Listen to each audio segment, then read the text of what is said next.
Hey everybody, right now we are still in InDesign week, but I wanted to go over a few of the resources that you should be looking at and preparing for in terms of the midterm exam. So I'm just going to cover a few of the resources from previous weeks that we did not get into actively. I pointed them out at the beginning of those weeks, but I didn't really click into them and show you what you need to know. So that's what I'm going to do so that if this weekend, if you're already done with the design assignment, the creative resumes, you already submitted it, and you want to get a head start on studying for the midterm exam, you can do so after watching this video. So exam week, we will have review sessions on Tuesday. So in the virtual lab at 11 o'clock a.m. and then at 12:30, I will do a live review session in the Zoom lab. And I'll kind of go over some of the same stuff I'm talking about here, but I will also answer questions um, in the live Zoom format. So the actual midterm exam will be a Moodle exam. Actually, the name of the tool in Moodle is called a quiz, but it's the same tool whether or not you're creating a quiz or an exam. You will have 75 minutes. That's the time of the original course as it was designed if it was going to be on campus, and it will you get 75 minutes, but you'll have kind of a big window. So Moodle will allow access to the exam starting at 10:50 a.m. So that's this normal start time of the first section of this of the two sections that I have, and then at 5:30 it will close. So it will no longer allow any kind of access of any sort after 5:30. So this doesn't mean that you have that whole time to take, like you'll be able to be in the exam the whole time though. So starting at 10:50 and then closing at 5:30, you will have 75 minutes to take the exam. So that means if I come in there at noon at 12 o'clock and I click the exam and it officially starts for me, as soon as it officially starts for me, I get 75 minutes. And then after that 75 minutes, it closes out. So that's why I was saying don't start it any time later than 5:45, or else you're not going to get your full 75 minutes. So this kind of covers both of the normal start times of the two sections that I teach of digital tools. So whatever you do, you will get 75 minutes. There is a fair amount of material, so I'm letting you use one half sheet of paper oops, don't mean to do that, to jot down some notes. Granted, as you know, it in certain ways of cheating, it would be hard for me to know, right? There are some things that Moodle might tell me, but for the most part, it's difficult. But I've designed the exam so that there's enough questions. There's a fair number of multiple choice, like around 25 questions, and then several short essays. And so you'll have to kind of keep moving along at a pretty good pace. So if you wanted to, if you, for example, didn't study at all and you were looking up the answers to all these questions in the resources, it would take you too long to be able to answer them and make sure you got them all right. So it's kind of on purpose designed. So there's lots of questions. Um, there's going to be a certain number of questions per page, so maybe like 5 multiple choice questions, and then you have to advance to the next page. And as soon as you advance to the next page, it won't let you go back to those previous answers. So you got to make sure you feel good about those 5 and then move on. And that's another step, just to make sure people aren't cheating. If you have certain things that you want to write on this half piece of paper, notes, that's fine. And this kind of encourages you not to cheat. So you're fine doing that, right? What you think you would have difficulty kind of having in your memory queue, write some of those things down, and then you won't feel like you have to cheat to go look online for the answers. Another thing about that is that these answers are coming specifically from my lectures, from the readings, and then you might find different answers if you just completely Googled it, and look at what the Google answer is. And so anyway, that's the main aspects. Okay, one more thing, just that I'm talking about it right now. So, also due on Thursday, but not part of the midterm exam, is I'm requiring everybody to turn in this all graphic modules activity in one PDF. And I described that, and I'll talk about that more in the live Zoom session, but I describe it here. And basically, it's going to make it for me to grade that whole graphics module if I have all of your stuff, because there is one rubric for the whole module for uh, Photoshop, Illustrator, and InDesign. And it just makes it a lot easier if I have everything in one PDF. And I'm also testing your ability to do that. And remember when I talked about combining PDFs and for your creative resumes, you just have to have an application, PDF reader. Pretty much every PDF reader, such as Preview, like I have here in Mac. So for example, in Preview, I would just go to, I have one of my PDFs open and go to Insert and Page from File. And so I find another PDF and it combines them. So you kind of combine them that way. So I just want one PDF. Um, and you also want to have your tutorial journal that. So you can, and once your tutorial journal is done in Word, you can go to Word and save as a PDF, and that will be a PDF, and then you combine them. And this explains right here. So I'm giving you till 10 o'clock. So if you want to do that on Tuesday or Wednesday before this, that's fine. This Dropbox here will be open, but everybody has to submit this all-in-one PDF by Thursday night. And then after that, I'm going to give you kind of a break, so that you're not required to the next week for WordPress week starts the next Monday. So I'm giving you a few days off. So I know you got a lot to do that week, next week before, or the midterm exam week, all up until Thursday night. But then I'm going to give you a little bit of break, and it'll give me some time to start the grading for the module and also for the midterm exam. So again, I'll cover all this in the live session, but both of these have a list of, talking about what I just said about the parameters for the midterm, and then the parameters for the all-in-one activities in one PDF. So, and again, the main thing to remember is next Thursday, or Thursday, October 15th, and you get 75 minutes. So, what do you study? The exam is going to be short answer, mini essay, and a fair number of multiple choice questions. So, I would start at the top. Week 1, I gave you a bunch, and I mentioned that these were going to be on the midterm exam. So, I do have here these videos, and I would watch these once. We're going to use these when we start off with WordPress and how the web works in general.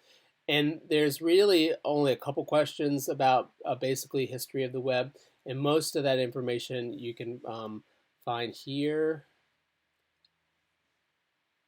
in this infographic, or series of infographics that kind of talk about landmarks and the different kind of eras, early eras for the most part of web design, like starting with when the web started and what the basic browsers looked like Netscape Navigator and Mosaic.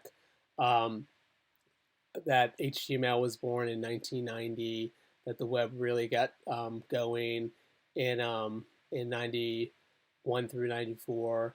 But I would spend some time and jot some notes down. Like one of the things you need to know is what CSS is, PHP. I would know just what those things stand for. JavaScript, just the basics of what those are. So this is probably more important. I think that those videos, the history of these 3 videos here, they give you more context. So if you're feeling confused, then watch them. But again, we're going to use them more when we get into WordPress after the midterm exam.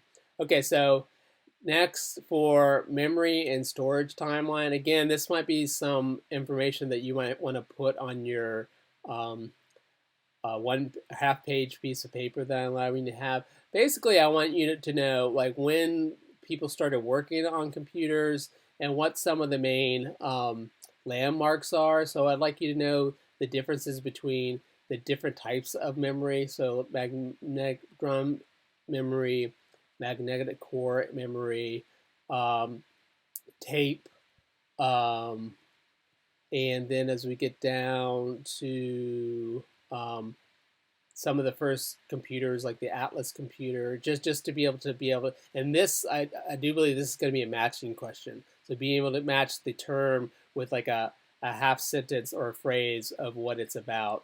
Um, Let me see, what are the other important ones? The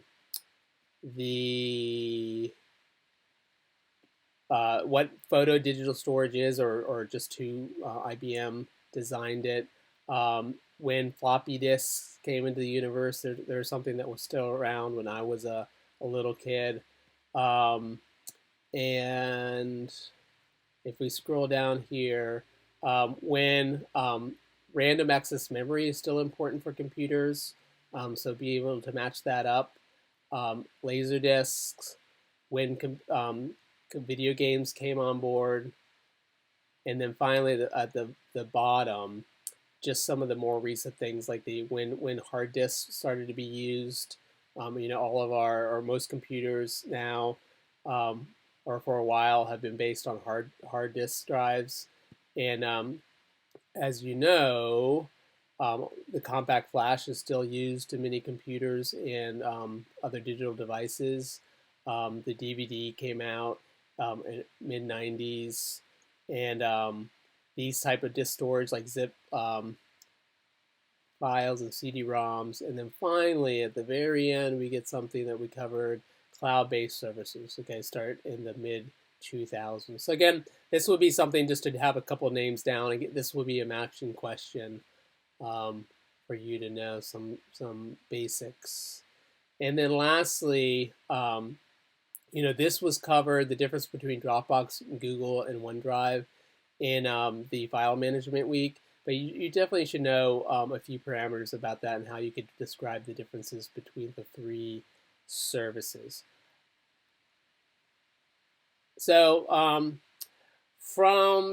lot of these readings, you covered a lot of the basics. So overview of Creative Clouds, I would go back to that in general, um, and put down your notes in that previous reading that I showed you.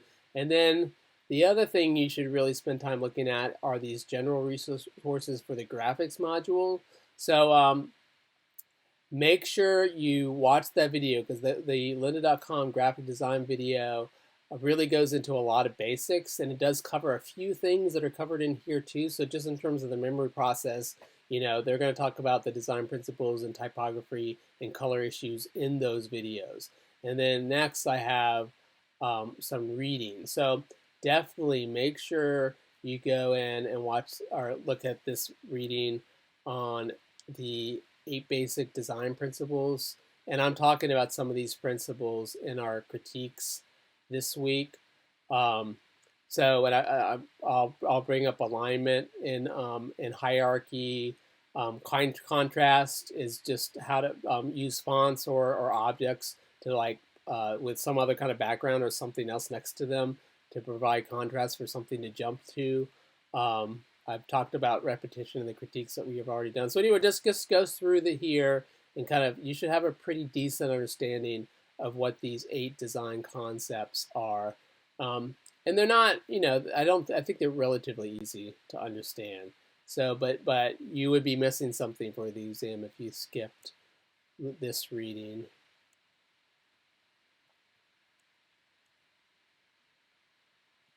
Go back, make sure you look at topography basics again, the lynda.com videos that you should have already watched. Get into this, and this is going to give you some good vocabulary in terms of how to talk about fonts and different aspects of the font base, and different things you can do with fonts. you should definitely have a pretty decent grasp of your file formats.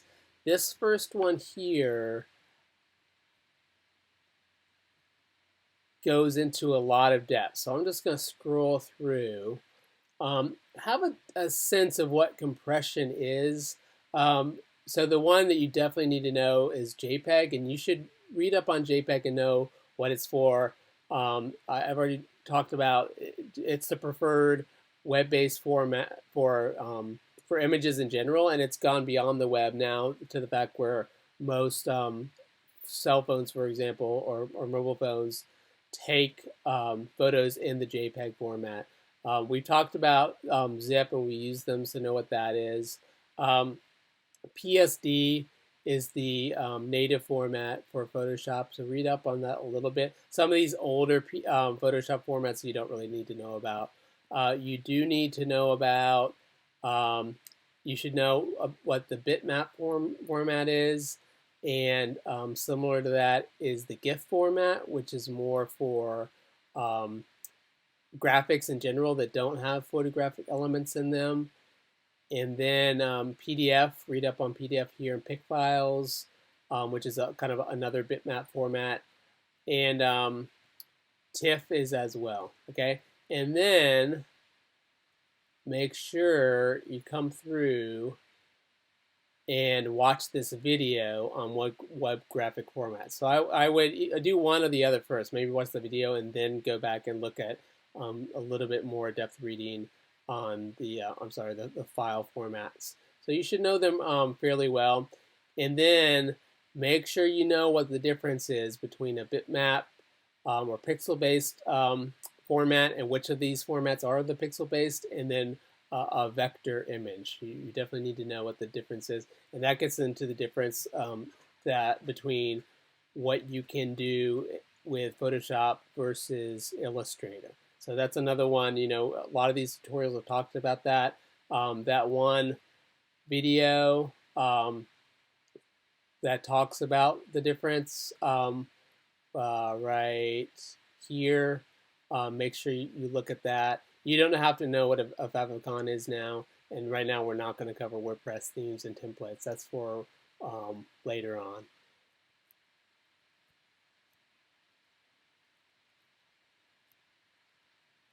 Okay, and then you should go back and just look at these different weeks. And most of these are specifically how to do certain things, like in Photoshop or Illustrator. I'm not going to ask you to do any kind of demonstrations or anything like that, so you don't have to know how to do that. But you do want to go back and look at your notes. And for example, in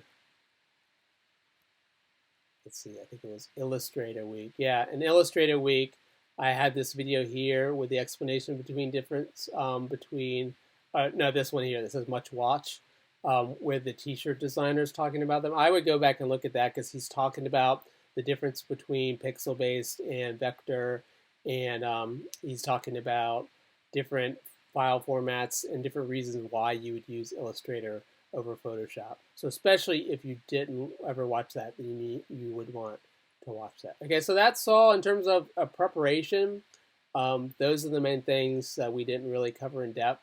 And so you should have a sense of what you need to go back and check up on between now and the midterm exam. And again, you definitely really should come to one of the live Zoom sessions. I'm going to take attendance, but I'm not going to require it. So if for some reason you choose not to do it, but this is going to be the professor talking about the exam and people asking questions. So I would recommend that you come to one of those sessions. And again, they'll be on Tuesday at 11 o'clock, and then the next section at 12:30 on Tuesday. Okay?